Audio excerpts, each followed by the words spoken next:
What if you could attend your own funeral?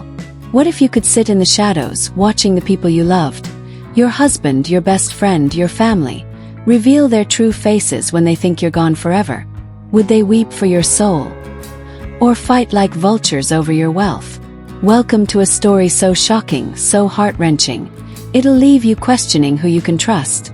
This is the tale of a woman who faked her own death to uncover a web of lies, betrayal, and greed. But what she discovered was far darker than she ever imagined. Stay with us until the end, because every twist will pull you deeper, and the final revelation will leave you speechless. Hit that subscribe button, grab a seat, and let's dive into the woman who buried her own death. The church was packed, the air thick with the scent of flowers and grief. At the back, hidden beneath a tattered shawl and a face veiled by age, sat Annie Okoye. No one spared her a glance. To them, she was just another mourner, an old village woman lost in the crowd. But beneath the disguise, Annie's heart pounded. She wasn't here to mourn. She was here to watch. Because the woman they were burying, the one whose coffin sat at the front, draped in white roses, was her. Or so they thought. Annie Okoye wasn't dead. She had orchestrated the ultimate deception. A faked car accident, a charred vehicle, a body too damaged to identify. For months, she'd felt the ground shifting beneath her. Her husband, Matthew, had grown distant, his eyes always darting to his phone. Her best friend, Sophie, was too close to Matthew, their laughter too familiar. Her parents, Chief and Madame Nwosu, never stopped asking for money, their love seeming to hinge on what she could provide. And then there was her younger sister, Cynthia, the only one who seemed genuine, but even she was caught in the family's web. Annie had to know the truth. Who loved her for her, and who loved her for her wealth? So she vanished, leaving behind a carefully crafted lie. Now, at her own funeral, she sat, eyes sharp, heart heavy, ready to see who would mourn and who would scheme. The church was a theater of tears, but not all were real. Madame Nwosu wailed the loudest, clutching a handkerchief as if her world had ended. But Annie knew those tears were for show. Her mother had always been a master of drama. Chief Nwosu sat stone-faced beside her, his eyes scanning the room, calculating. Matthew, dressed in a sharp black suit, stood by the coffin, his head bowed. Beside him, Sophie, in a sleek black dress, held his hand a little too tightly. Annie's chest tightened. 2 days after my death, and they're already this bold. Then she saw Cynthia. Her sister looked like a ghost of herself, her eyes swollen from days of crying. Cynthia shuffled to the coffin, her trembling hand brushing the wood. "Annie," she whispered, her voice breaking, "you promised we'd always be together. You said you'd see me graduate, walk me down the aisle. Why did you leave me?" She collapsed, sobbing, as 2 women rushed to hold her. Annie's eyes burned with tears. She wanted to run to Cynthia, to pull her into her arms and confess everything. But she couldn't. Not yet. Her gaze shifted back to Matthew and Sophie, now whispering, their lips curling into faint smiles. "Smiling at my funeral." Annie's hands clenched beneath her shawl. She had her first answer. Cynthia's love was real. The rest. They were here for her empire, her houses, her businesses, her millions. And this was only the beginning. As the funeral ended, mourners drifted outside, but Annie lingered, still disguised, near the parking lot. She watched as her parents, Matthew and Sophie, stayed behind, their voices rising in a heated argument. Madame Nwosu's voice cut through the air. "Now that Annie's gone, her wealth returns to us, her parents. It's tradition." Matthew scoffed, stepping forward. "Excuse me, madam. I'm her husband. Legally, everything is mine." Chief Nwosu barked. "You, a jobless leech. Annie built you from nothing. You brought nothing to her life." Sophie, ever bold, stepped between them. "Annie told me she wanted me to manage her boutiques if anything happened. I have a claim to." Annie's blood boiled. They weren't mourning her. They were carving up her legacy like a pack of wolves. But then Cynthia appeared, her face streaked with tears. "Stop it," she shouted. You're fighting over her money while her body's barely cold. Does anyone even miss her? Madame Nwosu snapped. Be quiet, Cynthia. This is adult business. Cynthia's voice trembled with fury. I loved her. I didn't take from her like you all did. She was my sister, not a bank. He turned to Matthew. And you defending Sophie. I told Annie not to trust you. Matthew smirked.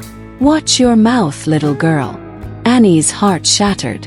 Cynthia ran off, sobbing, and Annie nearly broke her cover to chase her. But she stayed, her resolve hardening. They think I'm gone. They think they've won. But I'm watching and I'm not done. In the weeks that followed, Annie remained in hiding, living in a secluded villa under an assumed name. She had planned every detail of her death with the help of a trusted ally, Barrister Chitty Ease, her late lawyer who had known her suspicions about Matthew and Sophie. Chitty had been her confidant, the only one who knew she was alive, until his sudden death in a car crash just days after the funeral.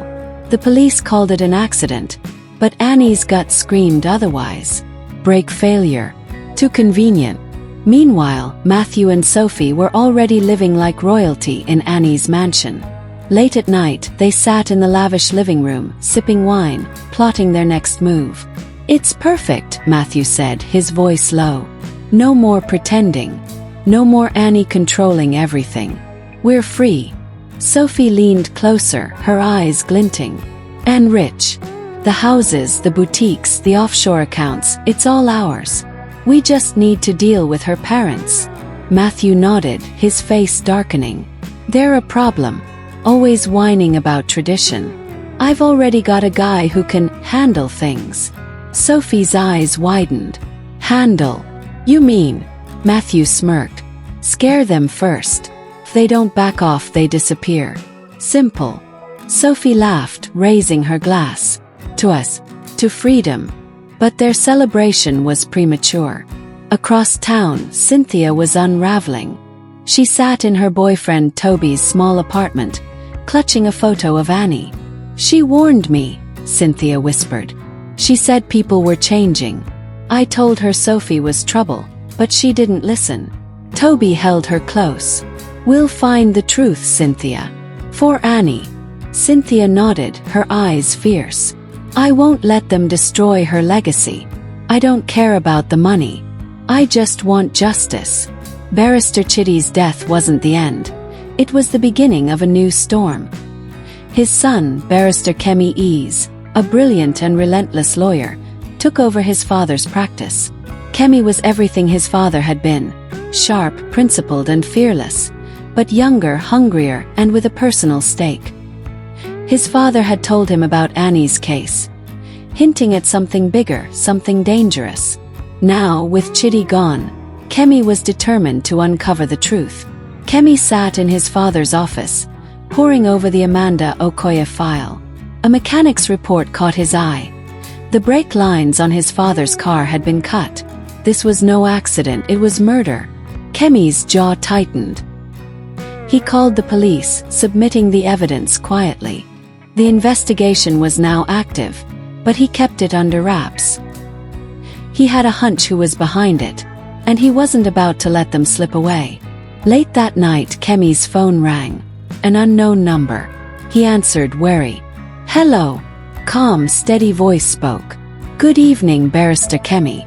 Don't panic. This is Annie Okoye. I'm alive. Kemi nearly dropped the phone. What did you say?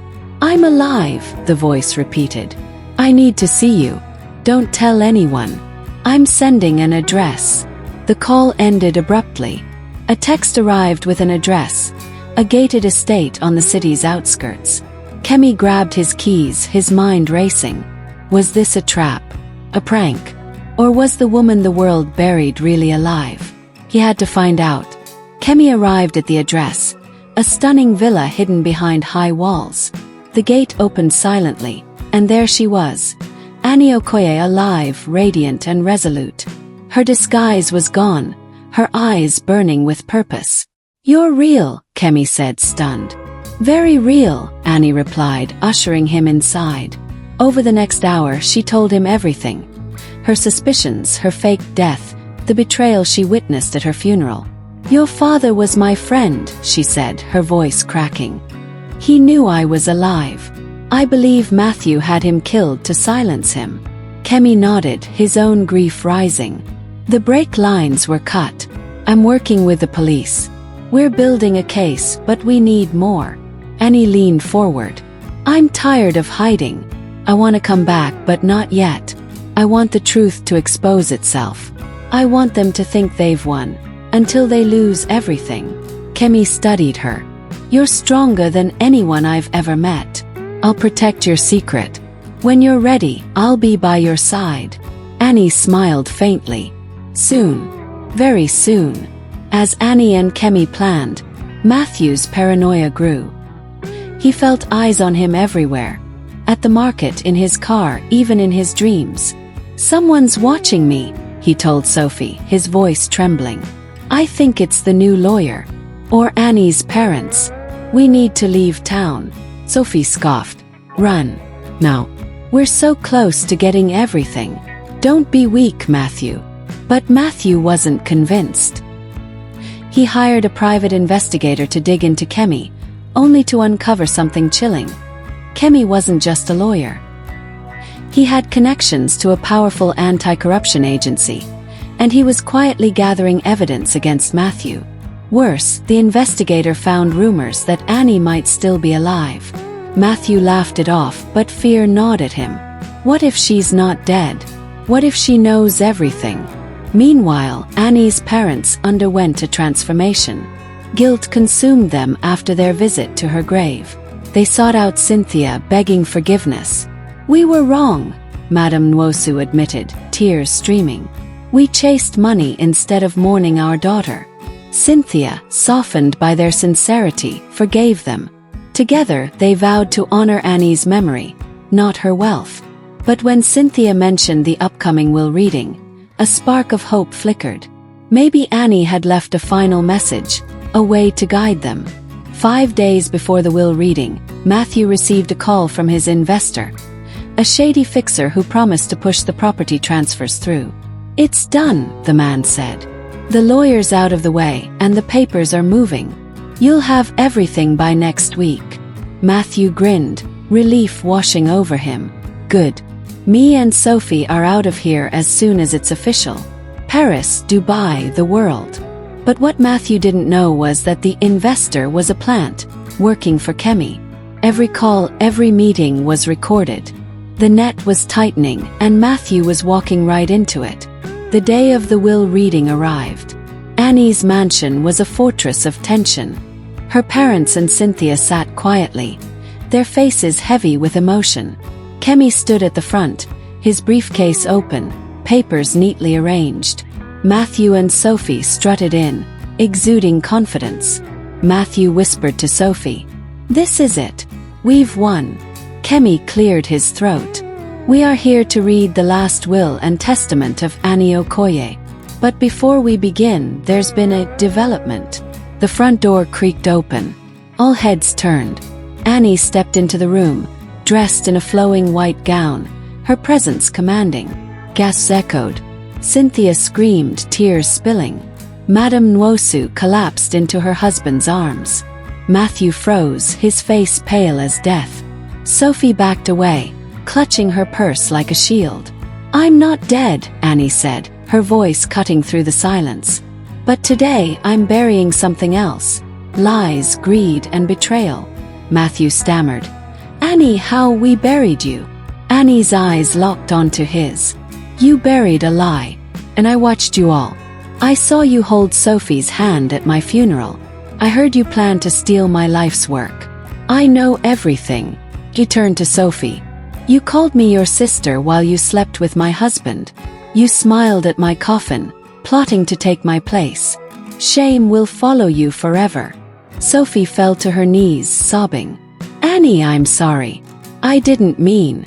"Save it," Annie snapped. She faced her parents. "You fought over my money like I was nothing. But I forgive you because I see your regret." Then she nodded to Kemi. "Continue." Before Kemi could speak, police officers stormed in. "Matthew Okoye," one barked. "You're under arrest for the murder of Barrister Chitty Ease." Matthew screamed, "No, this is a mistake." He turned to Sophie. "Say something." Sophie backed away. "I told you to leave town. I told you this was too much." As the police dragged Matthew out, he shouted, "Annie, I loved you. Forgive me." But Annie stood unmoved, her eyes cold as steel. Kemi opened the will. Annie Okoye, in sound mind, left her estate as follows: 50% to her sister Cynthia to fund her education and future, 30% to a foundation for underprivileged women, 20% to her parents provided they use it for community good. Nothing to Matthew Okoye or Sophie Ibe. The room gasped, but there was more. Kemi revealed a hidden clause. "In the event of my fake death, all prior distributions are void. I, Annie Okoye, retain full control of my assets." Matthew was convicted of murder and conspiracy, sentenced to life without parole. Sophie, shunned by society, spiraled into obscurity, her dreams of wealth shattered. She ended up alone, pregnant by a fleeting lover, haunted by her betrayal. Annie rebuilt her life, focusing on her foundation and her sister. Her parents, humbled, worked to redeem themselves, volunteering in their community. And Kemi. He and Annie grew closer, their bond forged in trust. A year later, they married in a quiet ceremony, surrounded by those who truly loved them. Annie stood on the balcony of her villa, watching the sunset. Cynthia joined her, smiling. "You gave me a future," Cynthia said. "I'll make you proud." And he hugged her. "You already have." As the stars emerged, Annie felt peace. She had faced betrayal, uncovered truth, and reclaimed her life. The woman who buried her own death had risen stronger, wiser, and free. What a journey! Annie's story reminds us that truth, no matter how deeply buried, always finds a way to rise. Greed can blind us, betrayal can break us, but love, real love, rebuilds us. What did you take away from this tale? Drop your thoughts in the comments. We're dying to hear them. If this story moved you, hit that thumbs up, share it with your friends, and subscribe for more gripping tales that keep you on the edge of your seat. Don't forget to ring the bell so you never miss an update. Thank you for watching, and until next time, stay true, stay strong, and stay blessed.